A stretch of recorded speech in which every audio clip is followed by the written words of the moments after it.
live, and there were some people on there. Awesome. All right.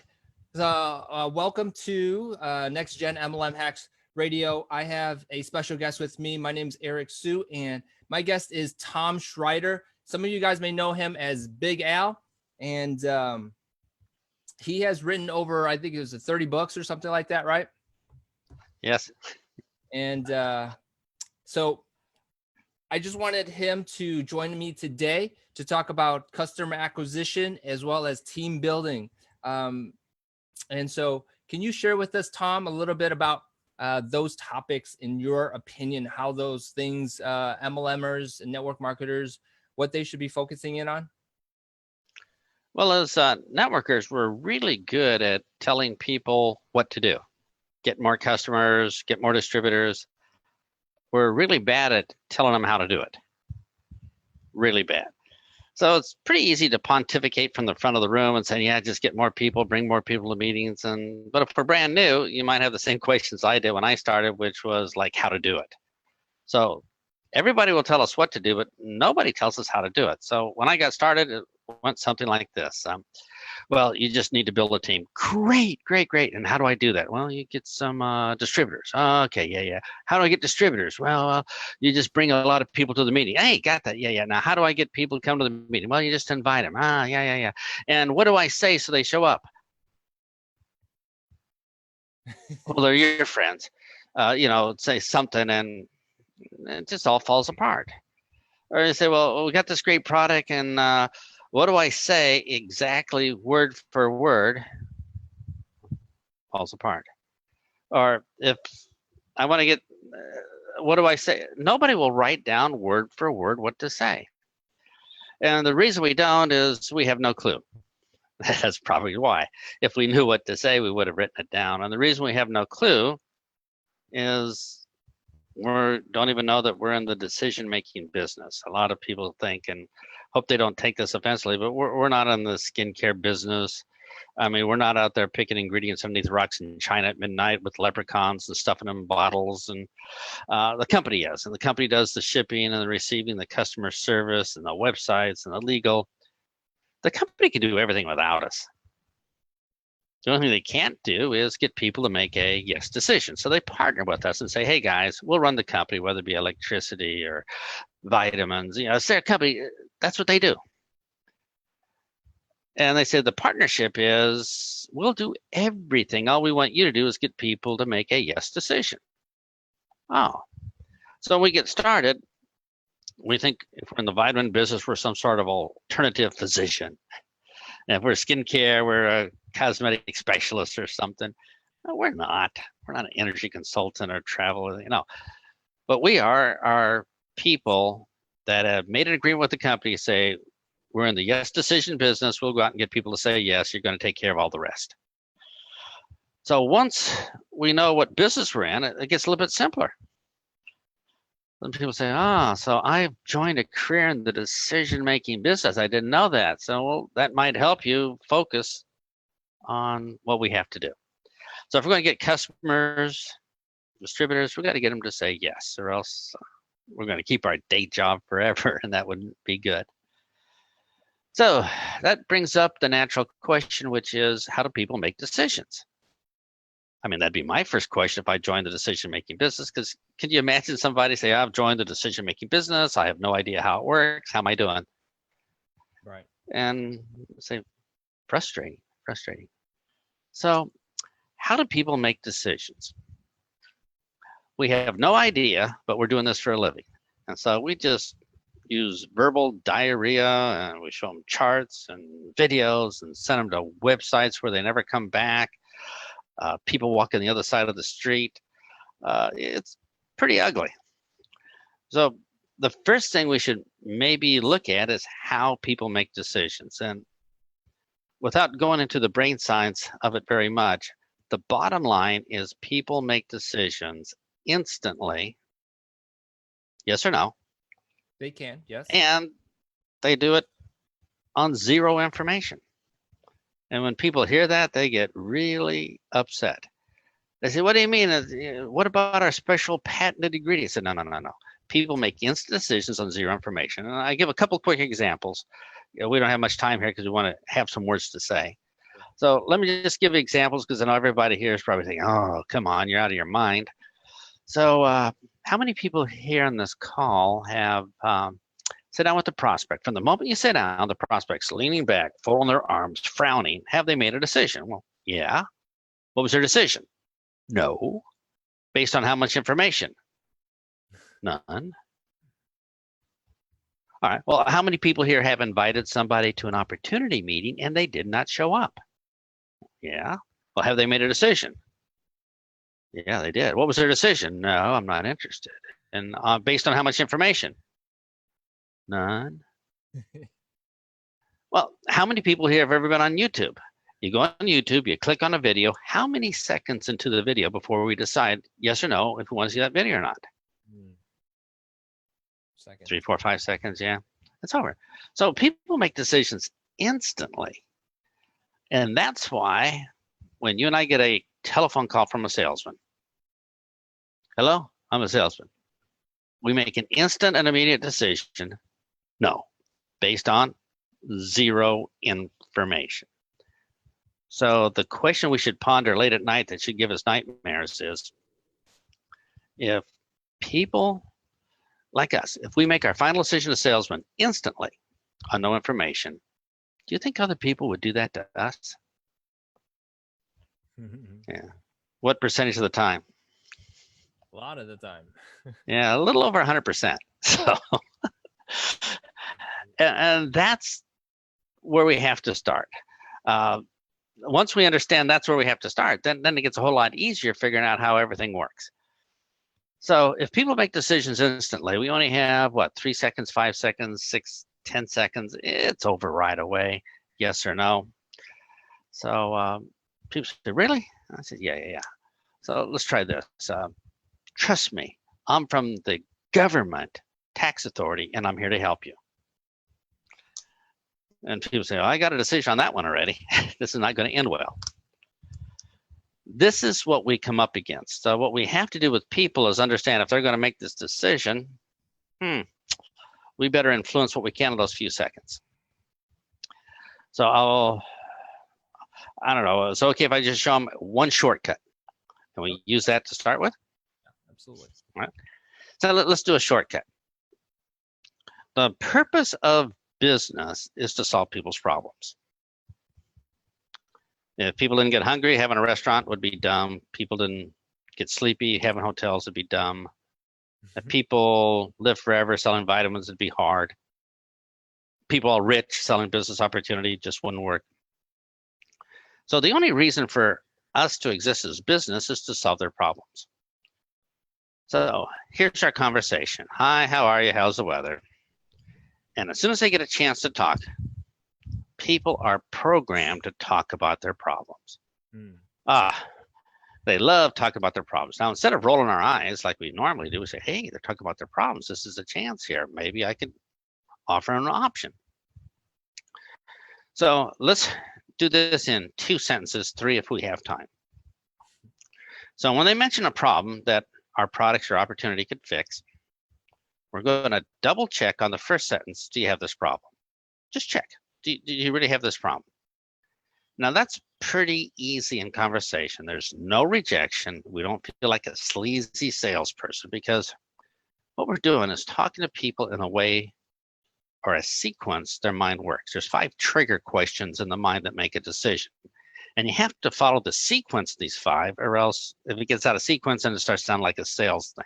But if you stay in sequence, people say this is the most pleasurable buying experience I ever have. I love to buy. People love to buy. They hate to be sold. Yep. So the sequence of the words or the questions in the mind is the key. But we're going to start with a little shortcut here. Double check if they have a problem. So we might say, do you like taking good care of your skin? Or do you hate wrinkles? Or ever feel tired in the afternoon? Or hate your job? Find commuting difficult? And we're just checking if they have a problem. Now that's rejection free, it's just part of conversation. Now, if they don't have a problem, well, we'll just have a conversation, no problem. But if they do have a problem, the next question will be our closing question. And you say, can you close people right away? Well, that's how the mind works once they realize they have a problem. And our closing question is what we need to find out is, do they want to fix that problem now or not? Some people don't want to fix their problems. Most do. If they don't want to fix their problem, we're not going to jump off a cliff. That's their problem. So question 1, do you have this problem? Question 2, do you want to fix it? And that is the entire decision-making process of the human brain. It's based upon programs and stuff, but that's for another day. Let's go to work. An example. Do you hate wrinkles? Oh, I hate wrinkles. They told me it'd give me character, but it doesn't. It just makes me look old. Well, would it be okay if you could start fixing the wrinkles from the inside? Yeah. Done. Let's try another one. Ever feel tired in the afternoon? Oh, yeah, all the time. Yeah. Even in the mornings, too. Oh, would it be okay if you had energy all day long? Yeah. Done. Your job interfere with the week? Absolutely. 5 times it interferes with the week, every week. Well, would it be okay if you could be your own boss instead? Let's talk. What's the decision in the mind? Absolutely. Let me look for reasons why this is going to work versus why not. So the sequence is to check if they have a problem and then see if they want to fix the problem. Proper sequence. So if you're taking notes, let me show you the ninja trick. The ninja trick is,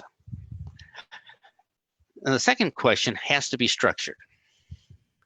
How is it structured is, the human mind makes decisions based upon pre-existing programs. If I were to say these 5 words,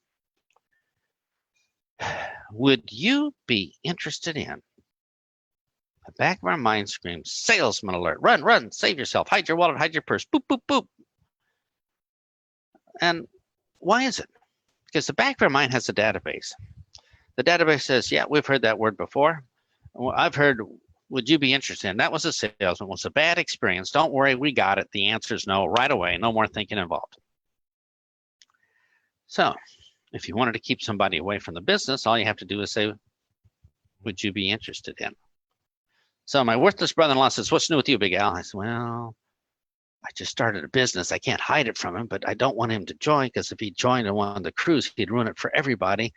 So what words could I possibly use to keep him away? I'd say, well, worthless brother-in-law, would you be interested in my business? No, every time, saved. This is a bit of a shock for people because they say, wait a minute, are you telling me that the words I'm using right now with the best intentions are actually driving people away? And I said, well, yeah, absolutely. Not only do we have to learn the sequence of words that work, we also have to learn the sequence of words that don't work. And most of the words that we're using right now in our sales presentation approaching people is actually pushing people away. So that's why we have to learn both sets. So what if I say this? I'm your brother-in-law, and I come up and I say 5 words. Would you be interested in? That didn't work. Oh, I'll try this. I just got involved with. And we can feel the back of our brain saying, no, no, no, 1,000 times no, I'm out of here. Now, I have used, would you be interested in? I've just got involved with the best intention. I just want to be soft, don't want to pushy on people. Absolutely ruined every prospect. So we might want to start making a list of these. But the question you might have in this short call is, well, would it be okay if we learned 5 words that worked?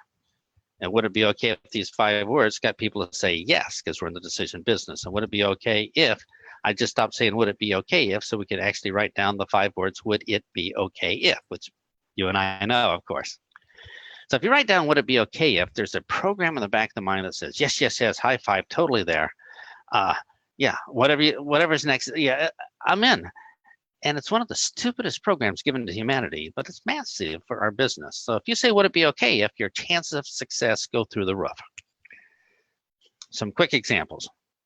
Would it be okay if you had an extra paycheck? Yeah.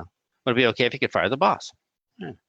Would it be okay if you could stay home with your children and still get a full-time paycheck? Yeah. Would it be okay if you could feel 20 years younger but with better judgment? Yeah. Would it be okay if you didn't have to lay in bed at night listening to your skin wrinkle? Yeah.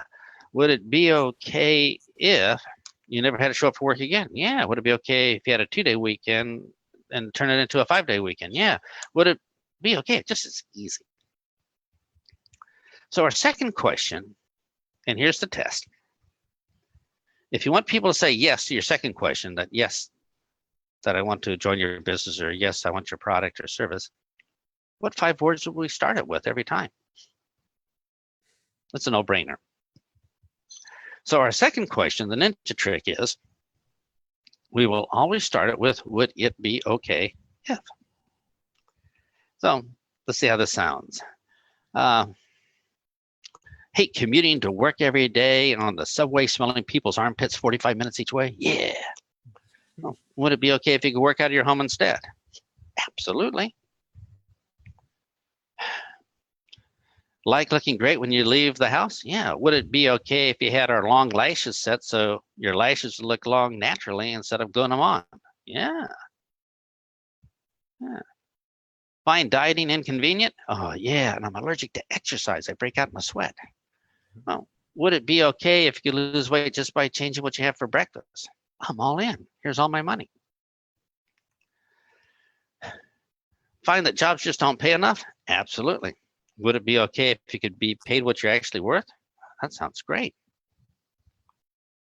And all of a sudden, in less than, well, I don't know if we measure any of these, but these are probably about 4 seconds. In about 4 seconds time, our job is done. Finished. We got the decision.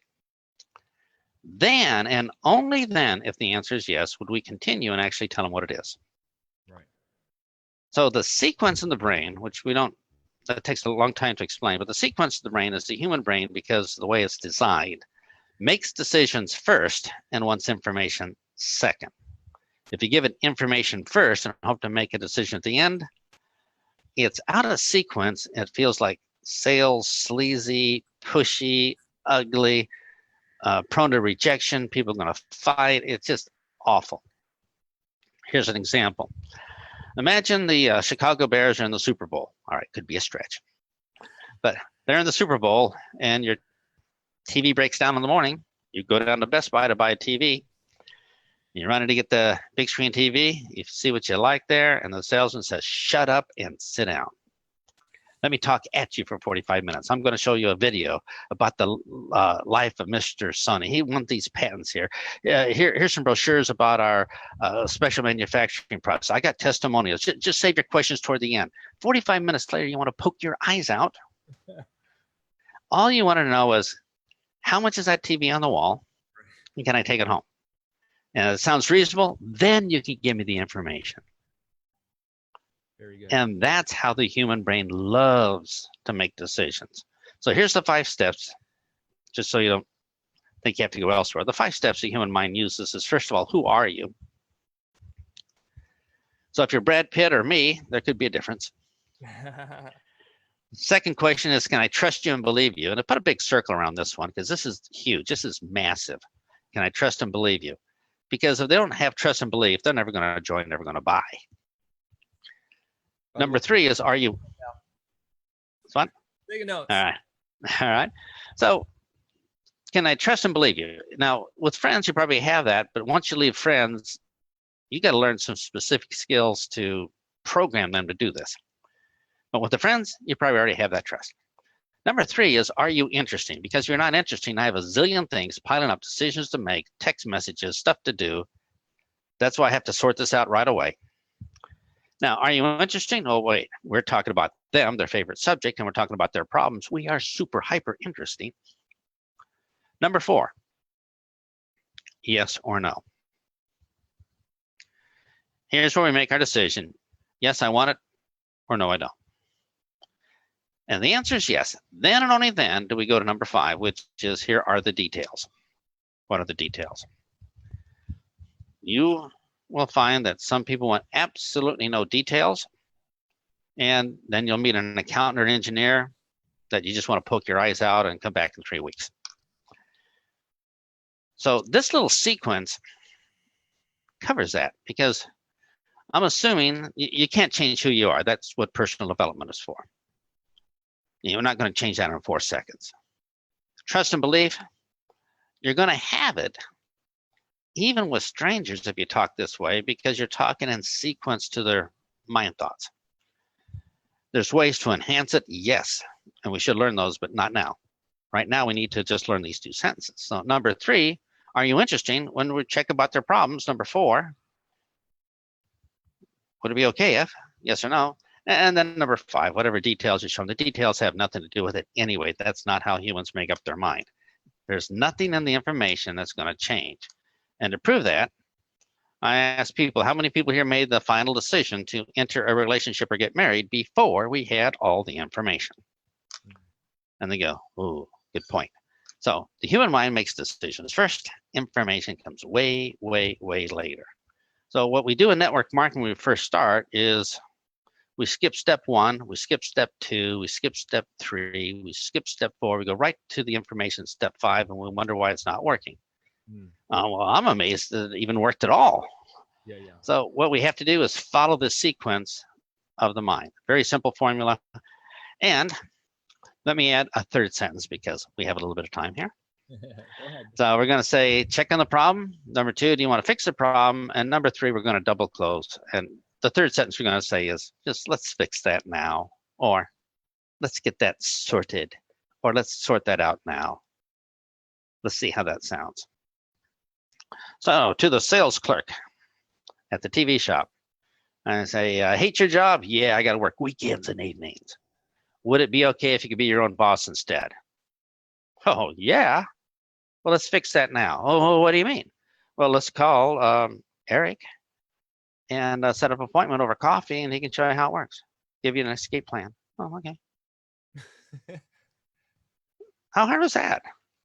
So we make it so difficult in network marketing by talking about our company and the information, and we're in the decision business. We got to get on to what we're doing, because we only have 4, 5, 10 seconds at the most to get their final decision.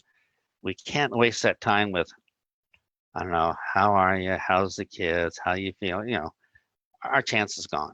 So that's the short story for about acquiring customers. Piece of cake, 2 sentences. Same with distributors. Tom, I was going to ask you real quick here that there is a reason why people do it incorrectly. Is it because that they were taught incorrectly, or is it just mainly because they were assuming that's the way you said like step 5 was where people start? Well, here's a slightly longer story in that. In the 1960s, this is what they taught us to do. Now, back in the 1960s, it was only black and white. We didn't have color yet.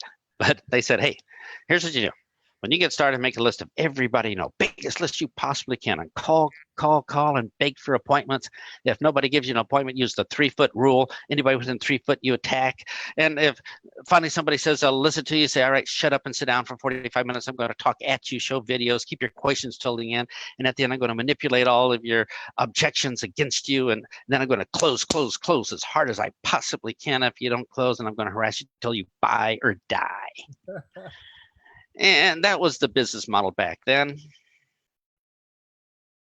And unfortunately, it still is now, isn't it? Kind of. And yeah, kind of ugly. And as we look at that, we say, how could they have been so stupid? Well, what happened was they didn't actually start doing this brain science until about 1997. And around 1997, they started measuring brain waves, and they saw that people made instant decisions, and they had to start figuring out how it all works. So before 1997, we didn't know this, so we did the best we could, because that's how we thought the brain worked. And we were horribly wrong. So just about every sales skill that you've learned from pre-1997 is bogus. That's pretty direct, isn't it? No.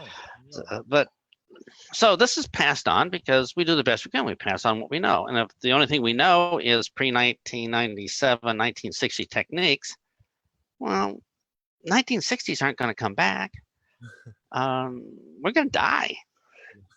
It's not going to work well. So we just don't know when we start. And if somebody says this is how to do it, we just follow it. And I'm not saying that's totally wrong. What I'm saying is we can make things a lot easier on us if we just use just some basics of just the tiniest bit of brain science. We could be pretty awesome.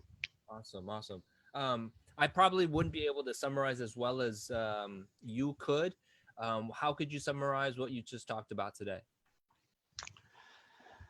Number one, we're in the decision-making business. And unless we grasp that, we're going to be learning all the wrong stuff. Number two, we got to learn how decisions are made. And they're made pretty quick. Number three, if they're made pretty quick, we got to learn how to talk to people pretty quick while the decision is still being made. So that's kind of the summary. And when we do this, it is so pleasurable for the prospects. They say, this is the best buying experience I've ever had. This is like beyond awesome, or they just love it. People love to buy, they hate to be sold. So why do we talk to people in a way they hate to be sold? Because we're still stuck in the 1960s doing silly stuff that actually doesn't work. Just to be clear too, Big Tom, is that we can still do the 30-minute presentation once they've made that decision. Is that correct? Yeah, all we have to do is rename our sales presentation to the first training session after step 4. So we can keep all the slides and everything. We're just doing it out of sequence. And we will learn in time that we'll ask people how many slides you want to see. That might be polite. And it's amazing. Most people don't want hardly any slides. They just say, yeah, I want to fix my skin from the inside out. Yeah, let's go for it. Here's my credit card. Put me on auto ship. I don't want wrinkles. Right. And that's just how quick and easy it is. Yeah. So the magic words, if you're going to remember anything from today, just say, would it be okay if? Write them on the inside of your wrist. When you can't think of what to say, just slap your forehead and read, would it be okay if? And if you said that over and over again, you could build a business. It's a low-tech version, but this is easy as I can get. And I'll put a link here in the chat where you can get some more magic words, or 2 audios on magic words. But the magic words make it easy because people go, yes, tell me more. Yes, I want to do it. And it's pleasurable to do network marketing that way. So that's the short story. Awesome, Tom. I will definitely put that link into our post here. And for everyone who's watching, this is amazing stuff, isn't it? And for those who are watching the replay, give a big Tom Big Al Schreiter a big shout out. Go to his page. I'll put the links on the post as well, so that y'all can thank him for his time. I really thank you for your time. And by the way, for everyone who's watching, Tom, it'd be okay if I tell everyone where you are? I'm going to be in June all over the U.S. Yeah, I'll put a link there to all the workshops where they can come live and practice and learn how to do a little bit more brain science to make our job easier. Awesome. Cool. How's that? Awesome. That'd be fair. Thank you so much, Tom Big Al Schreiter, and we'll let you go. All right. Thanks for inviting me. All right. Bye. Bye.